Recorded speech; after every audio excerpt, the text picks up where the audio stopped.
വസതിയിൽ നിന്ന് പണം കണ്ടെത്തിയ സംഭവത്തിൽ അലഹബാദ് ഹൈക്കോടതി ജഡ്ജി യശ്വന്ത് വർമ്മയുടെ ഹർജി സുപ്രീം കോടതി ഇന്ന് പരിഗണിക്കും. ആഭ്യന്തര അന്വേഷണ സമിതി റിപ്പോർട്ടിനെതിരെയാണ് യശ്വന്ത് വർമ്മയുടെ ഹർജി. ജസ്റ്റിസുമാരായ ദീപാങ്കർ ദത്ത, AG മാഷി എന്നിവരടങ്ങുന്ന ബെഞ്ചാണ് ഹർജി പരിഗണിക്കുക. ആഭ്യന്തര സമിതി അന്വേഷണം നീതിപൂർവമല്ല എന്നും ചീഫ് ജസ്റ്റിസ് നൽകിയ ഇംപീച്ച്മെന്റ് ശുപാർശ ഭരണഘടനാ വിരുദ്ധമെന്നുമാണ് ജസ്റ്റിസ് വർമ്മയുടെ വാദം. വിവരങ്ങളുമായി നന്ദഗോപൻ ചേരുന്നുണ്ട്. നന്ദൻ, എപ്പോഴാണ് യശ്വന്ത് വർമ്മയുടെ ഹർജി കോടതി പരിഗണനയ്ക്കെടുക്കുന്നത്?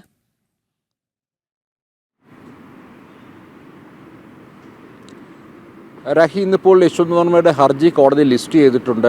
ഉച്ചയ്ക്ക് മുമ്പ് തന്നെ ഈ ഹർജി പരിഗണിക്കുമെന്നുള്ളതാണ് അറിയാൻ കഴിയുന്നത്. ഏതായാലും ഡൽഹി ഹൈക്കോടതി ജഡ്ജിയായിരുന്നപ്പോഴാണ് യശ്വന്ത് വർമ്മയുടെ ഔദ്യോഗിക വസതിയിൽ നിന്നും ഏതാണ്ട് 15 കോടിയോളം രൂപ പണക്കൂമ്പാരമായി കണ്ടെത്തിയത്. ആദ്യം വസതിക്ക് തീ പിടിക്കുന്നു. പിന്നീട് ഈ നോട്ടുകെട്ടുകളിൽ ഒരു ഭാഗം തീ പിടിച്ച നിലയിൽ അവിടെ എത്തിയ ഫയർഫോഴ്സ് ഉദ്യോഗസ്ഥരാണ് കണ്ടെത്തിയത്. പിന്നീട് തുടർന്ന് ഇതുമായി ബന്ധപ്പെട്ട പലവിധ അന്വേഷണങ്ങൾ നടന്നു. ഇതിനിടയിലാണ് സുപ്രീം കോടതി ഒരു പ്രത്യേക സമിതിയെ നിയോഗിച്ചത്. അന്ന് ചീഫ് ജസ്റ്റിസ് ആയിരുന്ന RS ഗവായിയുടെ നേതൃത്വത്തിലുള്ള അദ്ദേഹത്തിൻ്റെ സജഷൻ പ്രകാരമാണ് പ്രത്യേക ഗ്രൂപ്പ് അല്ലെങ്കിൽ പ്രത്യേക സമിതി രൂപീകരിച്ചത്. ഈ സമിതി ആഭ്യന്തര അന്വേഷണം നടത്തി വരികയാണ്. യശ്വന്ത് വർമ്മയ്ക്കെതിരെ ഗുരുതര റിപ്പോർട്ടുകളാണ് സമിതി നൽകിയത്. എന്നാൽ ഈ റിപ്പോർട്ട് വളരെ രഹസ്യമായി കൈകാര്യം ചെയ്യേണ്ട ഈ റിപ്പോർട്ട് മാധ്യമങ്ങൾക്കടക്കം ചോർത്തി നൽകി എന്നുള്ളതാണ് യശ്വന്ത് വർമ്മയുടെ ആരോപണം. മാത്രമല്ല, ആഭ്യന്തര സമിതിയുടെ അന്വേഷണം നീതിപൂർവമല്ല എന്നുള്ളതും യശ്വന്ത് ശർമ്മ ആരോപിക്കുന്നു. തൻ്റെ വാദമുഖങ്ങൾ കേട്ടില്ല, യഥാർത്ഥ തെളിവുകൾ ശേഖരിച്ചില്ല, തൻ്റെ മൊഴിയെടുത്തില്ല തുടങ്ങിയ കാര്യങ്ങളാണ് യശ്വന്ത് ശർമ്മ ആരോപിക്കുന്നത്. അതുകൊണ്ട് തന്നെ ഈ ആഭ്യന്തര സമിതിയുടെ ഈ അന്വേഷണം റദ്ദാക്കണമെന്നുള്ളതാണ് പ്രധാനമായും യശ്വന്ത് ശർമ്മ സുപ്രീം കോടതിക്ക് മുന്നിൽ നൽകിയ ഹർജി.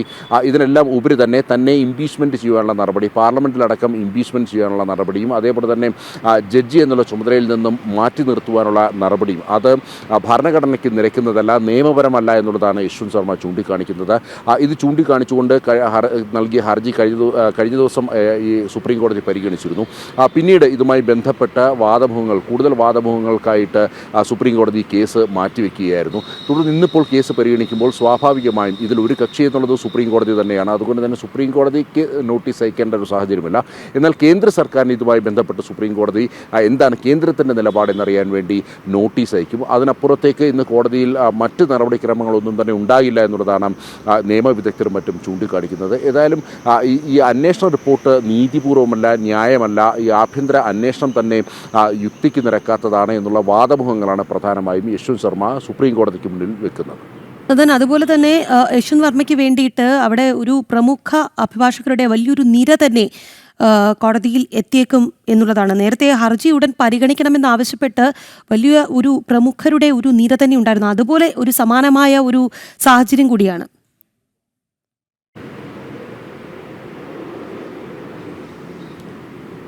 തീർച്ചയായിട്ടും യശ്വന്ത് വർമ്മയ്ക്ക് വേണ്ടി ഇന്നിപ്പോൾ മുതിർന്ന അഭിഭാഷകർ തന്നെയാകും ഹാജരാകുക എന്നുള്ള കാര്യത്തിൽ തർക്കമില്ല. പ്രത്യേകിച്ച് ഇതിൽ ഒരു വിഭാഗം അഭിഭാഷകർക്കും ശക്തമായ എതിർപ്പുണ്ട്. അതായത് സുപ്രീം കോടതിയുടെ നടപടി നീതിയുക്തമല്ല എന്നുള്ളതാണ് ഒരു വിഭാഗം അഭിഭാഷകർ ആരോപിക്കുന്നത്.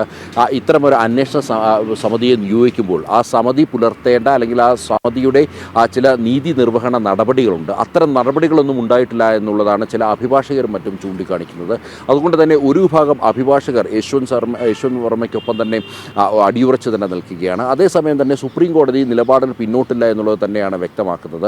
നേരത്തെ തന്നെ ഇപ്പോൾ നിലവിലുള്ള സുപ്രീം കോടതി ചീഫ് ജസ്റ്റിസ് അദ്ദേഹം കഴിഞ്ഞ ഈ ആഭ്യന്തര സമിതിയിൽ അന്വേഷണ സമിതിയിൽ അംഗമായിരുന്നു. അതുകൊണ്ട് തന്നെ ഈ കേസ് താൻ കേൾക്കുന്നില്ല, മറ്റൊരു ബെഞ്ചിലേക്ക് വിടുകയാണെന്ന് കഴിഞ്ഞ തവണ കേസ് കേട്ടപ്പോൾ അദ്ദേഹം വ്യക്തമാക്കിയിരുന്നു. അതനുസരിച്ച് പുതിയ ബെഞ്ചാണിപ്പോൾ ആ കേസ് കേൾക്കുന്നത്. ഈ പുതിയ ബെഞ്ച് ഇതിന്മേൽ എന്ത് നടപടിയെടുക്കും? നേരത്തെ സൂചിപ്പിച്ച പോലെ തന്നെ ഒരു നോട്ടീസിനപ്പുറത്തേക്ക് കൂടുതൽ ഏതെങ്കിലും നടപടിയെടുക്കുമോ, ഈ ആഭ്യന്തര സമിതിയുടെ അന്വേഷണ റിപ്പോർട്ട് റദ്ദാക്കുമോ തുടങ്ങിയ കാര്യങ്ങളാണ് ഇനി നോക്കിക്കാണേണ്ടിയിരിക്കുന്നത്. ഏതായാലും യശ്വന്ത് വർമ്മ ഉന്നയിക്കുന്ന ആരോപണം തനിക്കെതിരെ വലിയ ഗൂഢാലോചന നടക്കുന്നു എന്നുള്ളതാണ്.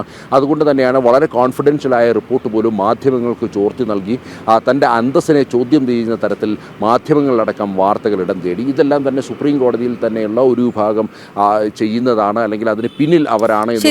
വസതിയിൽ നിന്ന് പണം കണ്ടെത്തിയ സംഭവത്തിൽ അലഹബാദ് ഹൈക്കോടതി ജഡ്ജി യശ്വന്ത് വർമ്മയുടെ ഹർജി ഇന്ന് സുപ്രീം കോടതി പരിഗണിക്കുന്നു എന്നുള്ളതാണ് നന്ദഗോപൻ ഡൽഹിയിൽ നിന്ന് റിപ്പോർട്ട് ചെയ്തത്.